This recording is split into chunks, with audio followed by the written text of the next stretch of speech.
Hello, everyone. Welcome back to CME Palooza Spring 2022. Thank you for joining us for our 2 p.m. Eastern Time session. This is the Unsung Heroes of CME, recognizing the critical role of program managers session. Session sponsored by Platform Q Health and Antidote Education Company. Moderating today will be Becky Carney, Senior Vice President of Educational Strategy at Integritas Communications. Moving my wire out of the way. But before we get started, and I turn things over to Becky, a big thank you to all of our sponsors for CME Palooza. Our gold sponsors, Daiichi Sankyo, Med Learning Group, and PER. Our silver sponsors, Academy for Continued Healthcare Learning, Academic CME, Antidote Education Company, Catamount Medical Education, Hippocrates, Helio CME, Platform Q Health Education, Integrity CE, Prova Education, Red Med Ed, Vindico Medical Education, and our bronze sponsors for the day, Answers in CME, Bonum Continuing Education, CMEology, CME Outfitters, Excalibur Medical Education, Global Education Group, Infograph Ed, Integritas Communications, MedIQ, Paradigm Medical Communications, Postgraduate Institute for Medicine, PriMed, PVI, RMEI Medical Education, and Right Medicine. Go to our sponsor page and visit all of their pages. 3 different ways that you can ask questions today. You can use the Creative Educational Concepts text line. Send in your questions, 267-666-0CME. You can tweet your question using the CME Palooza hashtag. And you can always, if you care to, if you want to go into YouTube, just click on the little watch on YouTube little icon in the bottom left corner of the screen, and you'll take you right to the YouTube page, and you can use the chat function there. That's actually been working fairly well. So far, a few people have taken advantage of that. We will be using Poll Everywhere today, so if you are joining us for the first time, make sure you get Poll Everywhere ready. You can either use the app, and a big thank you to Array for sponsoring the Poll Everywhere audience response system for us. So you can either get the app and then enter CME Palooza 005, or frankly, the easiest way is just to go into your web browser at the URL and put in the www URL that you see there. There's also a link on our live page. You can just click on that and it'll take you right to it. So we have a couple questions for that, so get ready. And lastly, from me, our speaker disclosure slide. Opinions, discussions, and or conclusions expressed are those of our panelists and do not represent an endorsement by or a position of their employer, its parent company, or affiliates. And so with that, I will turn things over to Becky. Thank you, Derek. Like you said, I am currently, my position is Senior VP of Educational Strategy at Integritas, but I started my career in CME as a program manager, and I still constantly pull from those experiences to help me do my current job. So this session came about because I got to thinking that after attending 20 years worth of CME meetings, we are often focusing on the specifics of accreditation processes, outcomes, tactical approaches, or grant strategies, but we don't always pull back and look at things from the perspective of those people, our team members, who are in a position to influence all of those things, program managers. So what we want to do today is take a look at the role of program managers in CME and take a closer look under the hood of what that job entails, and identify areas where we might be underutilizing program manager skill sets and that wellspring of knowledge that we should be tapping into across the whole continuum of what we do in CME. So Derek, if you want to start the next slide, all I want to do here is acknowledge that we know that when we roll the credits on this grand production that is CME, the program manager certainly appears as a leading cast member among the other actors on the stage. But what we want to focus on today are the specific roles that the program managers play behind the scenes, roles that have the potential to provide critical information and resources to the rest of our cast, things we might not be taking full advantage of. So To do that, I'm here today with a few of our industry colleagues who are now or who have been program managers in different facets of the industry. I'm honored to be joined by Bethany Frampton, who is the department manager at Cleveland Clinic Center for Continuing Ed. And she's going to be able to speak to us about program management from the perspectives of both an academic center and an accredited provider. We're also joined by Bridget O'Brien, who is Senior VP of Educational Services at Vindico, who is an accredited MEC. And Bridget, like Bethany, not only comes to us with a lot of individual program management experience, but also oversees the Department of Program Managers there at Vindico.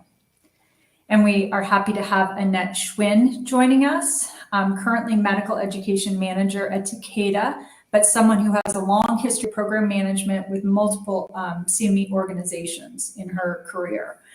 She's going to be able to speak to us about how a program management background helps her in her current role. And lastly, we have Mara Simpson, who I've had the pleasure of working with my entire CME career. We've been partners for 20 years, and Mara has experience both on the accredited provider side and non-accredited MEC, and as a contractor where she's gained a lot of insight about processes and policies in a lot of organizations. So Derek, we just have a couple more slides here. Here, I just want to acknowledge, and you can start my little animation there, Derek, that our small panel here doesn't begin to represent the many varied settings that the program managers work in. So I apologize in advance if the scope of our perspectives here doesn't completely represent the experiences and organizations of CME Palooza's diverse audience. But if we're missing any insights or perspectives, please send in your comments like Derek described throughout the program, and or participate in the Q&A that we'll save a little time for at the end. Derek, if you want to advance, you did a cool word cloud thing this morning. I'm sorry we don't have it in action, but here I just want to acknowledge that as well as the diverse settings that program managers work in, they have lots of different titles. Program manager, project coordinator, director, meeting coordinator, events manager, you get the idea. But you know what, I saw earlier today in a session, the audience was polled, and it looked like about 15 or 20% of people said that they had a role in like logistical project management of some sort. But I want to know in today's session, Derek, if you can bring up that question. We want to know how many listeners today have ever served in a program management role, either now or previously. I started the question a little early, so people have Okay, thank you. So yes, 2/3 of you out there. So, well, let's see. Prove me wrong. Half. We'll stick with that. It's so exciting. We could just watch this all day. Anyway, it's clear that a good percentage of people out there have had some touch point of working in program management. If you pull up the next question, now let's see, regardless of your position, even if you're a program manager now, because we know you work with your team and rely on other program managers, how much do program managers influence your success? And that's on a scale from complete ignorance to full dependence.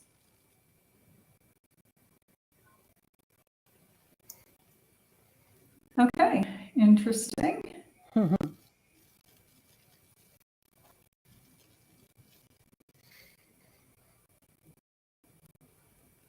kind of impressed that there are folks out there with me, not at all. Okay. I'm glad most of you do appreciate that program managers are really the glue that holds us together out there. Okay, so I think we have one more slide, right? And then I'm going to dispense with slides, and we'll just keep this very dynamic between panel discussion. Just want to give you a preview of what's up for the next 40 minutes or so. We will start with our panel giving us perspectives on how program manager skills can be best leveraged across all time points and the execution of CME programming. Then we're going to have a quick round robin session where our panel members will each be given 2 minutes to describe a scenario where they had to use their best program manager skills to avert disaster. And they'll give you some tips and tricks based on those experiences. Annette and I are going to talk a little bit about how our previous program management positions impact our current roles. And then we'll return to the rest of the panel to conclude with a few things that they want their non-PM teammates and stakeholders to know so that we can all fully benefit from our colleagues' skills. So that's it for the slides. Let's start with, so we typically think of program managers as serving the primary role in making things happen in the actual implementation of a program. But for this session, we want to think a little broader. We're going to start by getting the panel's insights on the other places in the CME continuum that we could and should be leveraging the resources that program managers have to offer. So, Bridget, why don't you start and tell us about your recommendations for how program manager insights can be used before a program even starts in the planning and grant development phase? Thanks, Becky. Yeah, I find there's really multiple reasons why a program manager's knowledge and input is going to be extremely valuable during this pre-planning phase. I put them in a couple of different buckets. The first bucket is budget. We can provide insight on accurate budgeting on line items within a grant, especially when you're working with an in-person meeting proposal. The location alone is going to help. It's going to deviate from your standard pricing. So some of the things I find that can fall off the radar would be if you're in a city that has a highly union prevalent city like Chicago or New York, you're going to need to increase your audiovisual equipment, your labor cost. Another example could be food and beverage per person costs are typically lower when being in a convention center versus a hotel. If you're going to place your program outside of the US, you're obviously keep in mind currency conversions are going to come into play. Even when you're working for an enduring activity, if you're doing something with a new technology and hosting partner and they haven't worked together in the past, there's going to be added cost and time involved with bridging their platforms together, which brings me to time. So program managers can really offer guidance on realistic timelines. We understand not all content is created equally, and some formats are going to need more time than others. Understanding your web vendors, your outside collaborators, making sure their timeline requirements are being considered, and then experiences working with multiple accreditations. What is their application process? What is their approval process? What is the time involved with both of them? All these points are really going to help us propose for reasonable target launch dates and ultimately really meet manager supporter expectations. Lastly, and something most important to me is experience. Program managers can help provide tactical direction for the logistics that we're proposing in an initiative. So, we all know what's good in theory is really not always good in practice. So tap into the team that actually executes the proposal prior to the submission versus having them back into an ill-devised plan. A colleague of mine once said, program managers are encyclopedias of experience. So that's absolutely correct. We have insights and opinions on association guidelines, faculty preferences, the average attendance of a different time slot, your competition, the level of audiovisual production needed, agenda flow. So for me, really, the bottom line is consult your program manager during the planning progress. Whether it's to weigh in with their knowledge, ask them for assistance in pre-vetting a vendor, obtaining current quotes, guidelines, all this can really help avoid us going through a change of scope later down the line. And at the minimum, ask a PM for a once over of the final proposal and, specifically the agenda before submission. Mara, I know we've talked about this before and you have this opportunity as well. When you're reviewing agenda, what specifically are you finding that is important when you review those related to program management? Yeah, thanks, Bridget. We definitely do like to look at that, and we look at that agenda for different things than other people on the team do. So your program manager is often going to catch if there is an adequate time allocated for certain things. A big thing is the introduction and the pre-post audience questions. We know how long those questions take to poll the audience, wait for the results to come up, and then allow the moderator enough time to discuss those results. Often we'll notice if the agenda doesn't have enough time for conclusions and audience Q&A. we want to be really protective of that time at the end of the program. For something like an all-day program, a half-day program, or a whole 6-hour event, we are definitely going to confirm that there is enough time there for a morning break, for a lunch, for an afternoon break. We are definitely interested in keeping our attendees and our faculty happy, caffeinated, and fed. So these are just kind of a couple examples of things that the science team members, when they originally create the agenda, may not be thinking about at the top of their mind. So that's something a program manager can help you out with in a review process. Thank you, guys. That's great. I know it is easy for the science and strategy folks when we're developing grants to focus so much on the content that we are not looking at the practicalities. And I know you guys have both saved me from myself a number of times. Okay, so that's pre-activity. For implementation of an activity, we know that's what program managers do. They're critical to that step. But I want you guys to share with me, Mara, why don't you start a few ways that we might not be thinking about program managers being involved during execution, stuff that can be helpful to non-PM teammates. Sure. So obviously a lot happens during the execution phase of a program. I'll just focus on a couple things, faculty interactions and the science clinical team. So faculty will see the program manager as their main point of contact for the execution of the program. So not only do we keep files of headshot photos, edited bios, affiliations right at our fingertips, but we also tend to learn the ins and outs of faculty and their preferences. So what type of communication style do they prefer? Do they respond best to a quick bullet point list that's pasted right in the body of an email, or do they love the full details included in attachments? What are the best times of day to get a response from them? We often have their cell phone number, and we know whether or not it's okay to text them for a quick, easy response that's needed. And importantly, we usually have their assistant's name, the all-important assistant or administrative assistant, to reach out to them. We have their name, their email, even their cell sometimes. So since the PM is usually the keeper of the program timeline, our science and clinical partners on a project can really lean in on the program manager for help with faculty matters. So let us follow up for you with faculty who haven't submitted their slides to you. Maybe they haven't answered a simple question about a pre-post polling that you needed to know, or they haven't finished their review of their written piece. We're very happy to reach out and to reiterate the due dates that are coming up really soon, and tell them all the things that need to be accomplished before then. We can reach out to their assistant and text the faculty member, remind them of something that's waiting for them in their inbox. Sometimes just getting on the phone or maybe Zoom for 10 minutes is really all that's needed to help you out. So let us help you with that and schedule that for you. The program manager can help the entire team stay on track during the content development phase for successful execution and help with faculty matters to ensure everybody launches on time. Another important component, obviously, during the execution phase are things like the societies that we work with and placing our meetings with them. Annette, I was hoping that I could ask you to talk a little bit about how the program manager is critical in working with those groups during the execution process. Oh, absolutely.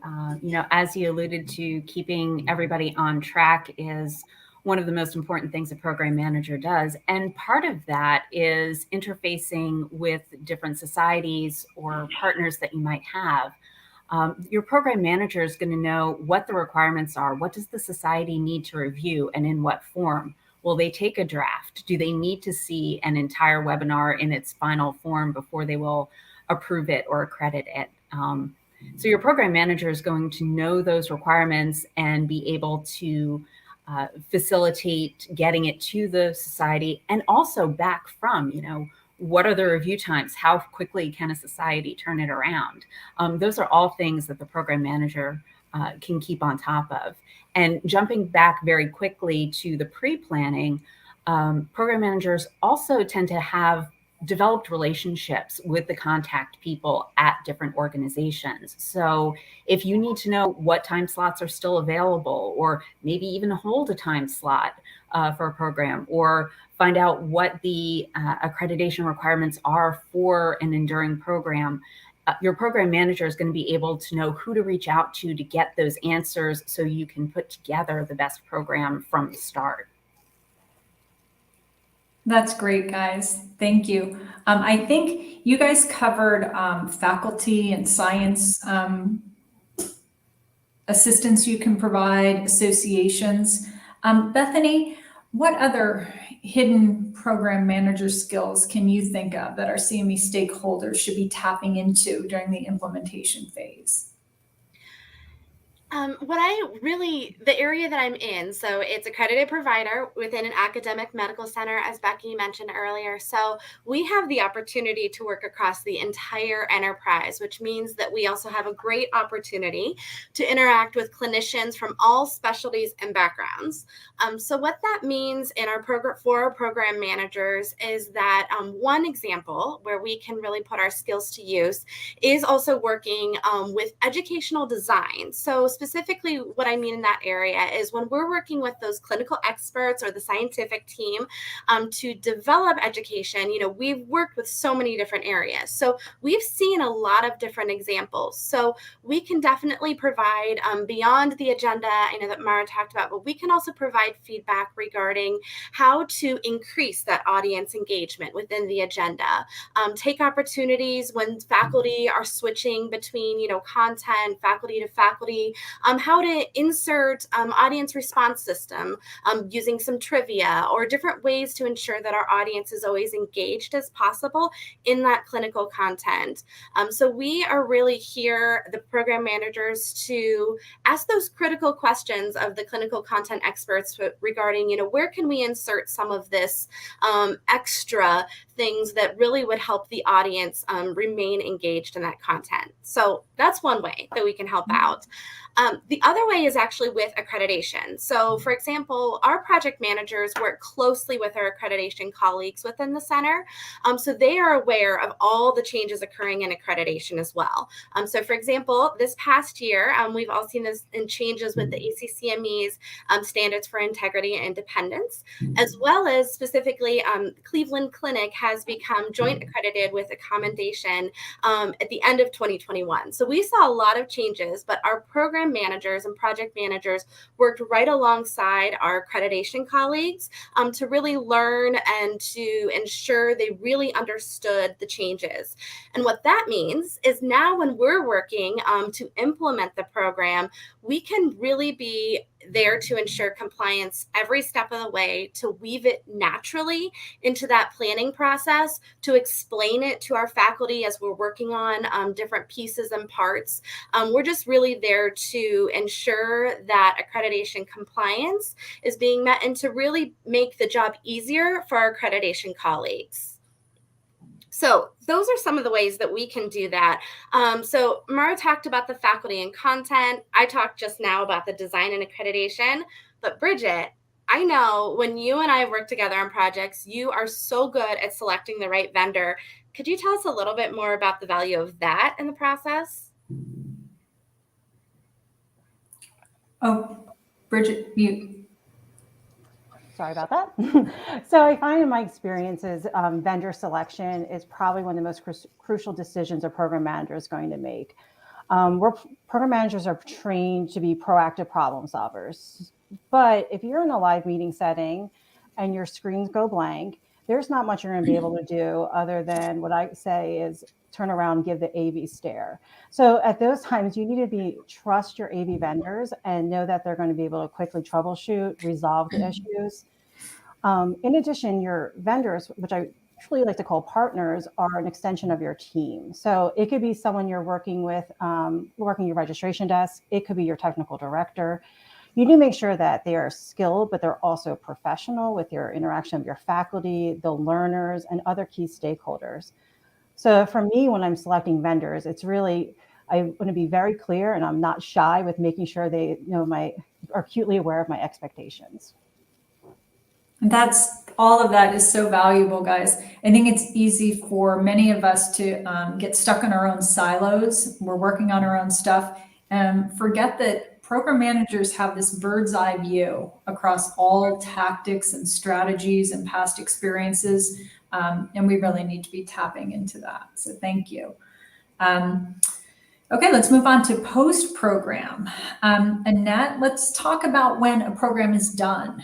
Can you spend a couple minutes giving our audience some tips on how program management expertise can be utilized after an activity? Sure thing. Well, being part of the execution of the program can really lead to insights about how engaging a speaker is, what resonated with the learners, how well did your online platform work, and most importantly, anything that may have influenced the outcomes of the activity. For example, did a technical glitch lead to some important information being left out or glossed over? Did the faculty members say something that could have been interpreted or make the audience confused when it came to taking that post-test question? These are all important things that the program manager will be able to share with the team so that any reports or outcomes that are shared with stakeholders can have that insight. And as we spoke before about pre-planning, sort of the post-planning feeds right back into that, but doing it right after the conclusion can make sure that everyone is aware, because by the time you're ready to start your next proposal, things may have gotten a little fuzzy. Also, post-program, there's budget reconciliation. Your program managers are the ones pulling things together, making sure you have all the costs, but also alerting to the value of the services from the different vendors, as Bridget just spoke about. You know, the end product might have looked wonderful online, but if it took so many hours of following up with a vendor and they were late and your timelines got, blown out of the water, is that someone that really provided value for what you paid? And that's something the program manager can help you understand. Finally, program managers may assist in compiling and analyzing outcomes data itself, or interfacing with the partners who are responsible for that data, so that you can report your outcomes. And as we all know, there are many stakeholders who really value that outcomes report, and it's a way to showcase the success of your program. So they're critical to that aspect. As I mentioned, debriefs right after a program can be really helpful. Bethany, I know you have some insights about that and the importance of doing that debrief meeting. Yes. Really what we do in the Center for Continuing Education is we have, within about 2 weeks of a program, we debrief with the entire project team. So that includes everyone involved from start to finish. Accreditation, registration, everyone on site, AV. So really the goal of those is to review the success as well as some areas of improvement. Everyone at that table has a totally different perspective for what went on from before we're there, while we're there. So what we're looking for are lessons learned, as well as anything maybe anecdotal that we can share with other teams or other program managers with our center. So not even just for that program. Some examples might be if we were at a new venue, trying it out for the first time. What did the attendees and vendors think of that? Do we have a couple other programs that are already planning to be there? So give them insights on that. Also, if it was a satellite program at a society meeting, really talking through about the other competitive programs that were there, things that everyone should know. So our goal is, the way that we do this is we have a pre-planning document before we go, and post-course, we take this document, add all of our notes, and then it really helps us roll into that next year of that program with all of that insight.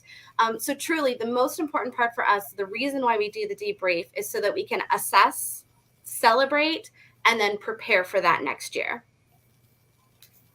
Thank you, guys. I can't agree more that you guys are the boots on the ground and you're seeing things that other people don't. And whether it's part of the outcomes or planning for future programs, it's like this epigenetic knowledge that it just infiltrates your team. I know it has helped me out in terms of setting my expectations. You guys know I'm panicked. Our supporters panic because we only have 20 people registered for a meeting the day before. And you can tell me to calm down, I have our records from last year. This is how it was. Everybody just walks in, and it's invaluable. So we thank you for that. So we're our next session. We're on time. We are going to do this next session. Wait, do we have a question? Oh, question for Bethany. We do have time for this. How do you ensure that faculty, the faculty you're working with, values your program managers? Well, I'd have to say one of the ways is kind of reputation, really proving ourselves in a way to be invaluable. But that's a really great point, especially when we're working on a brand new program. Maybe we've never worked with them before. So it's really ensuring that we're extremely communicative. That's really kind of the number one goal, is to make sure that we can clearly tell the faculty that we're working with, we've worked on these types of programs before, tell a little bit about our experience maybe, or just be really open. We all want the best thing. And so when we're working with the faculty, that's what we do, is really just try to be super communicative about our experience and just be as open as possible. I'm sure as the head of the department, you probably do have to step in sometime to remind faculty that you're all sharing the same objective and have the same goals. I can Great neither question. confirm nor deny, but yeah. Thank you. Okay, so let's do our little rapid fire round. You guys are each going to have 2 minutes to describe a situation where you had to use your MAD PM skills, that's with a Z, to avert disaster. So you have 2 minutes, and at the end, please include recommendations you have for the audience, like how they can learn from your experience. I think we're going to have Bridget go first. Sure. So one of the ones I picked was our company was holding 2 live events, 2 different audiences on the same day in the same city. I had 2 teams flying out, and I was team 1. When we landed at LAX, we had found out moments before there was a security breach that took place at TSA, and the airport was completely shut down. They started rerouting flights, and one of those flights was my team 2, and they were grounded into Phoenix. So I was able to make contact with them, get some little intel from our flight attendant, and we made a decision, you know what, we don't know what's going to happen if your flight's going to come out. Let's rent a car and start driving. And that is what they did. But at the same time, while we're sitting on the tarmac there, all of our faculty, which I think we had about 15 coming in, started having the same issues. So luckily, I had information on my phone because we were grounded. There was no Wi-Fi. This was pre-power at your seats too. And luckily I had an external phone charger as well, able to have all of their itineraries at my fingertips, able to really help triage, work that out, change some things with their flights. We ended up staying about 6 to 7 hours on that tarmac, but my team 2 made it in time. All of our faculty did end up getting there. We had our evening slide review, and the programs went off the next day with not a problem. So that was one of and the TSA situation, everything did clear up with that too. But so my tips would be, when I say, have things readily available to you, whether it's on your phone or a thumb drive, travel with an external charger. And the one thing I didn't have was snacks for that 7 hours. So pack snacks. That's great. All right, Bethany, you're up. Definitely. So mine follows a similar trend that Bridget's did, but we were hosting a satellite symposium and had a booth at a society meeting on the West Coast. We're East Coast. So obviously travel situation. So before we leave, as planners do, checking everything, tracking, all of our UPS numbers, everything seems to be on track. Okay, we're going to be good. It's supposed to all arrive first thing tomorrow. That's when we need it, because obviously there's windows for shipping, so you can't get too early. So we arrived late the evening before, get to the convention center to find out that all of our ship materials were in a train wreck, essentially, or a derailed train. And so this was 10 years ago. So we didn't have as easy access to our files as we do now. But I was definitely prepared, type of person, I have it on multiple thumb drives. I'm handing thumb drives out before we leave, so everyone has them.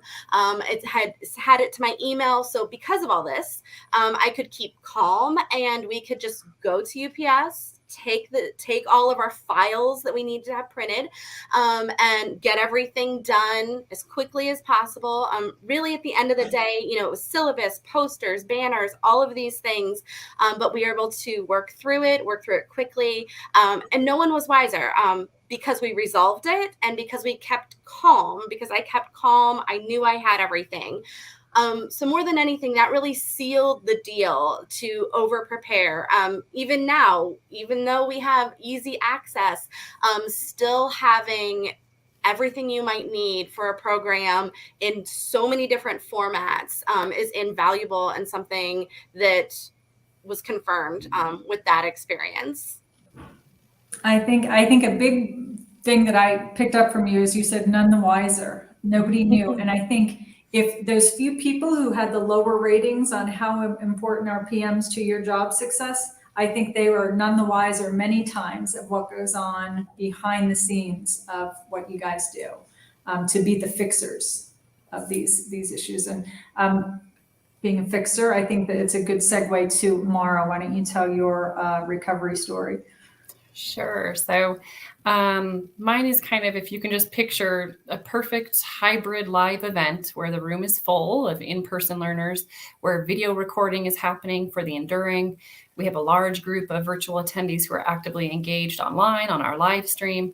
And the faculty moderator is just seamlessly managing the 2 live faculty on the stage with him, the 2 virtual faculty, receiving and addressing questions and comments that are coming in from our virtual audience. And he's not missing a beat. So what people don't really know is what the program manager and the on-site team handled during slide review just a couple hours earlier. The moderator had been in meetings all day and was beyond hangry. And believe me, I recognize the warning signs of hangriness. So he couldn't hear the virtual faculty well enough through his back-end comms, mostly because he was talking over them. He didn't know how to use his device where we were receiving the virtual questions. The bright lighting for our filming was giving him a headache. So now, even though we went through all of these things in our pre-planning calls in advance, as the program manager, we have to be able to recognize the situation we're in, and we have to be able to think on our feet to ensure the faculty are happy and comfortable come showtime. So I just smooth things over with the moderator by ordering whatever he wanted from the hotel restaurant and bringing that to him. Food helps most things, I find. I explained all of the AV things we have going on and why those things are important to the project. I talked to the lighting team and asked, can we just turn off the lights for a little bit for the remainder of slide review? We've already tested everything. Can we just bring it down for him for the next hour? We made the font on his device larger so he could easily see and address those questions that are coming in, and he can manage them without stress. As the program manager, I just feel like it's our job to make sure faculty are happy and comfortable with the plan so that everybody looks good at the end of the day. So my tips are just read the situation that we're in, communicate very clearly, apologize for the things we can apologize for, make decisions quickly, efficiently, and help all the matters kind of work out, so that together as the whole on-site team, we can have a successful event at the end of the day. Indeed. Program managers definitely need to call on their parenting and maybe some therapist skills to be the fixers in situations like that. And speaking of fixing, Annette, I think you might have some insights into how you deal with what appears to be unfixable. Well, I was going to tell the story of winding country roads and a carsick faculty member, but, my other friends on the panel here talked about those emergent logistical situations. So wanted to tell an incident that highlights working and having a relationship with faculty and how to help them and also keep your learners' needs foremost. So I was working on a series of meetings featuring 2 faculty members, and one consistently was running over time so that we weren't having time for questions and not being able to cover everything towards the end of the program. So started out with what you would imagine normal program manager interventions, having the signs, this many minutes left, talking with the faculty member saying, okay, what increments do you want to know of your timing? But also recognizing that those reminders served to speed up the rate at which she spoke rather than sort of triaging the remainder of the information. She gave it all at a very rapid pace. So much so that I don't think the learners were able to catch all of it.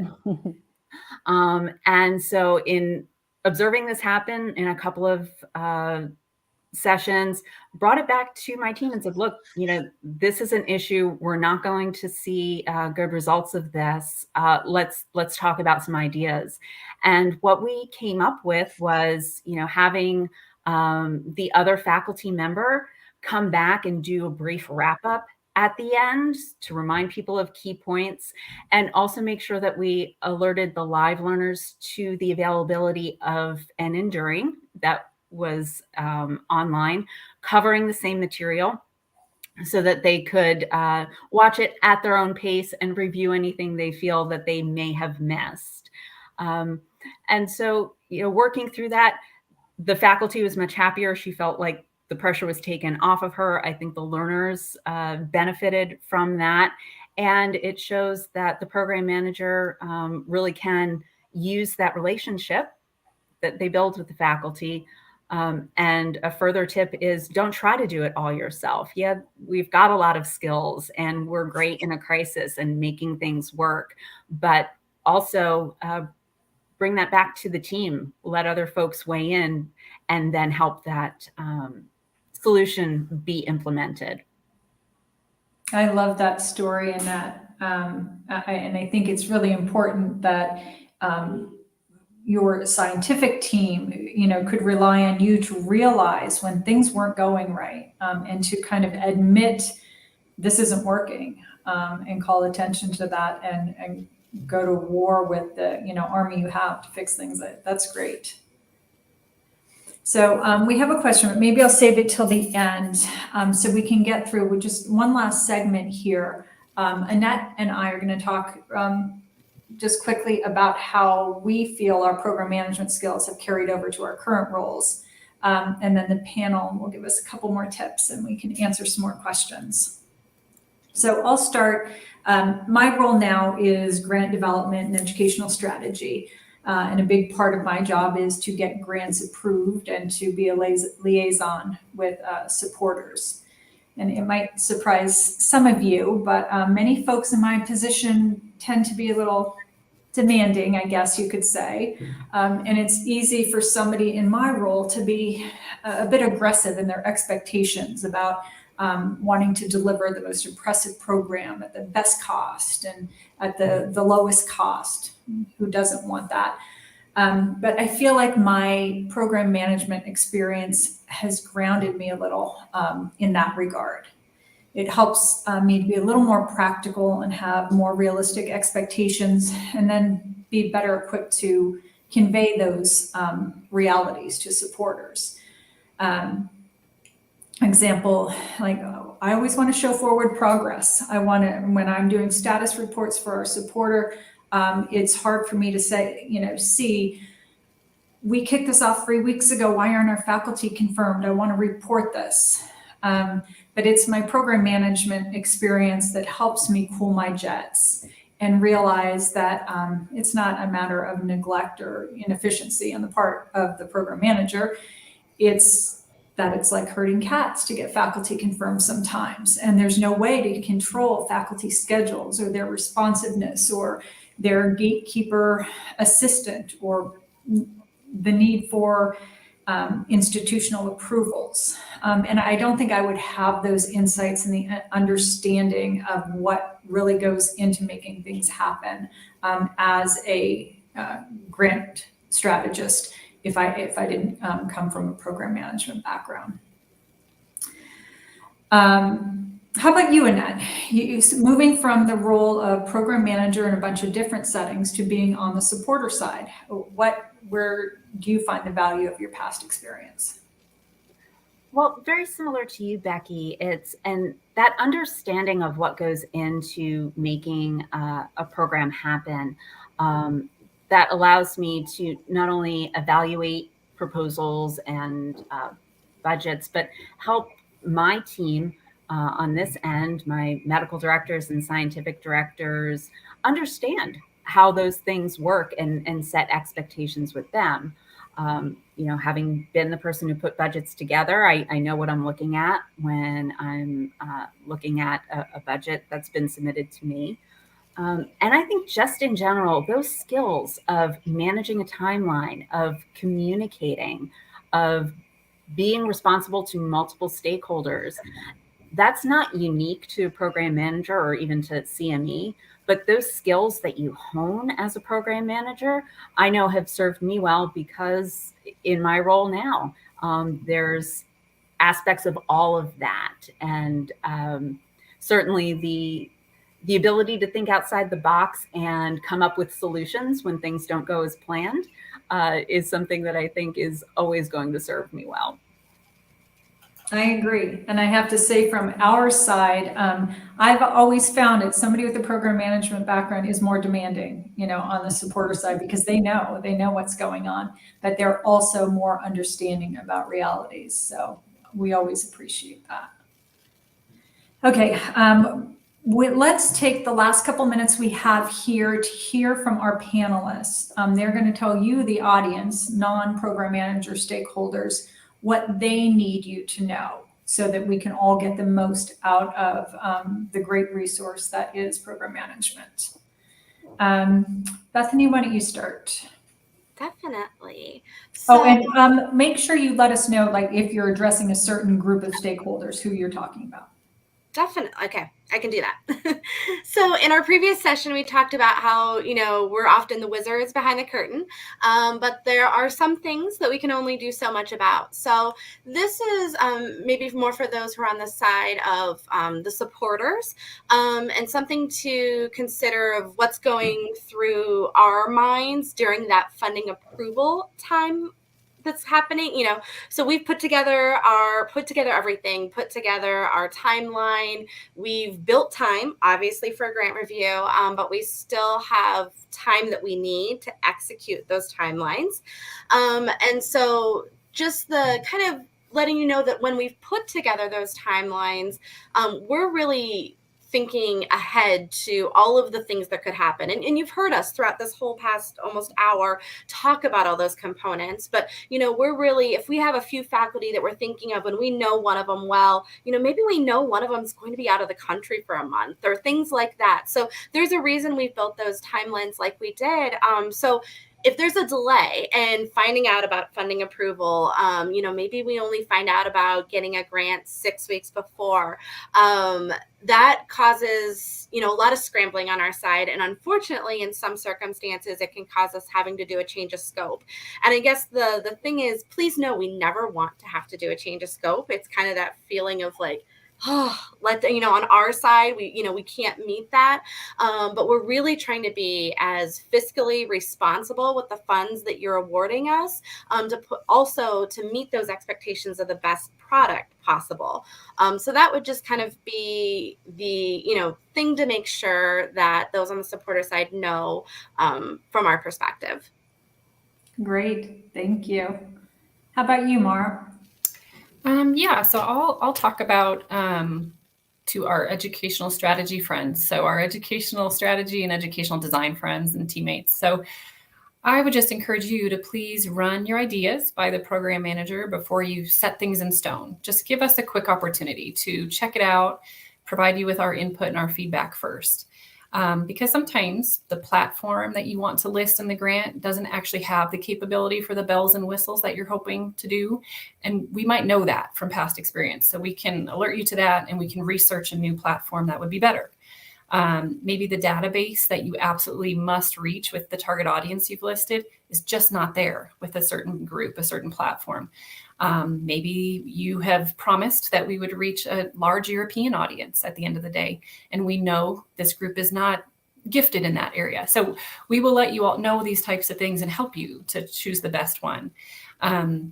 Maybe you want to commit us to being able to execute 30 live webinars in 30 days. We're going to probably have feedback for you on that and let you know it's not realistic. Let's talk about a better timeline.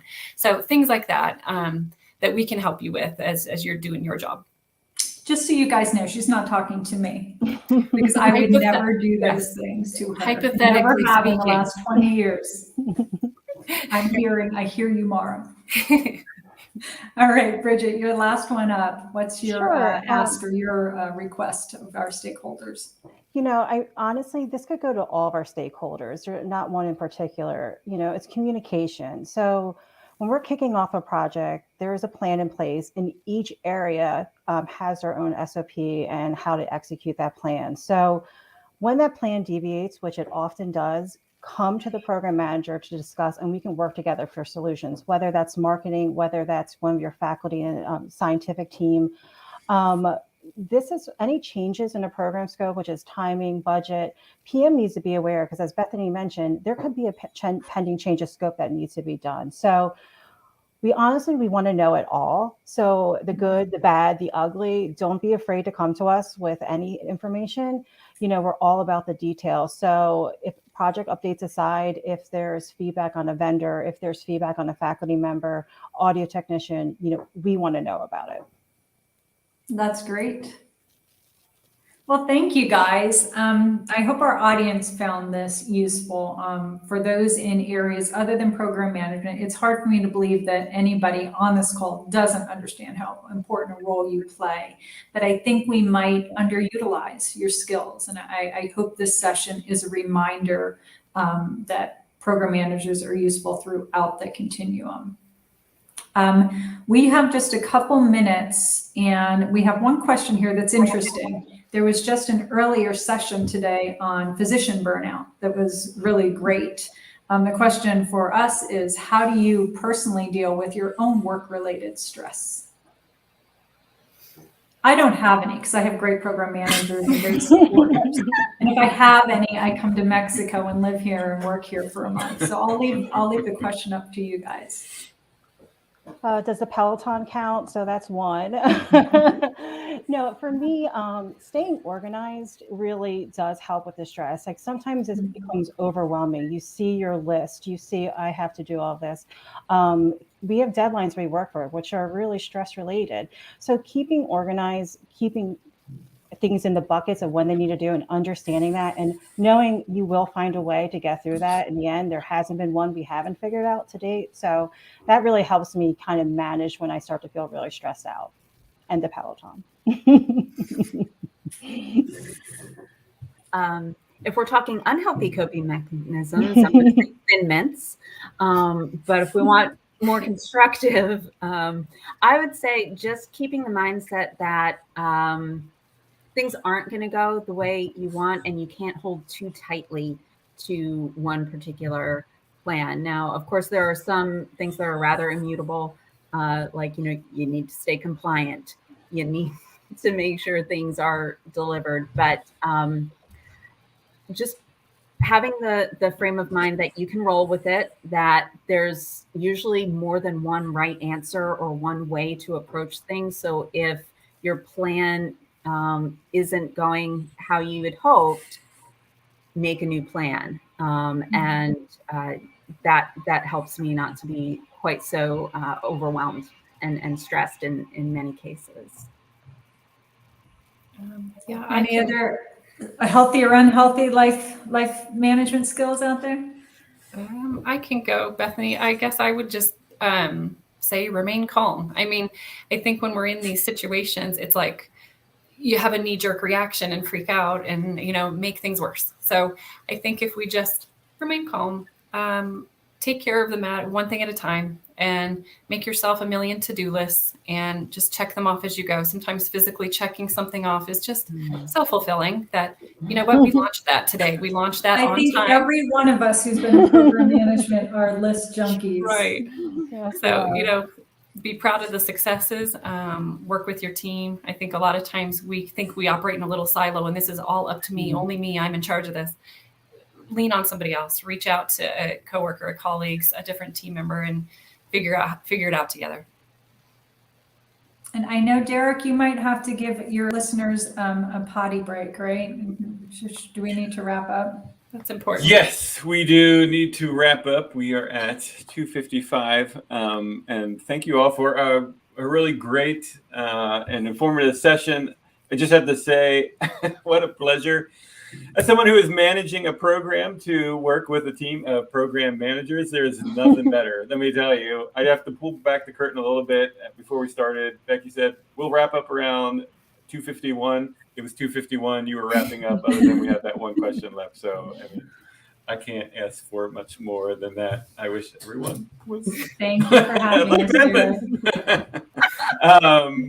So yes, a couple slides before we bring this to a close for everyone. One, if you have a moment and haven't already at some point, please take our CME Palooza survey. It is right on the live page. Just click on the link. A couple questions. We do value your feedback. It will not take you very long to complete. And then lastly, to view the next session, it's also on the live page. You'll see the link that you can click on for our 3 p.m. Eastern session. This is our afternoon snack session sponsored by PER. This is the CME Palooza Feud. There will be prizes sponsored by Hippocrates. There are a lot of people on this one. I am going to tune in because I want to see how Scott manages it. But it should be a lot of fun. Thanks again to everyone for presenting. Thanks everyone for watching. And we will see everyone later. Thanks. Thank you. Thanks. Second.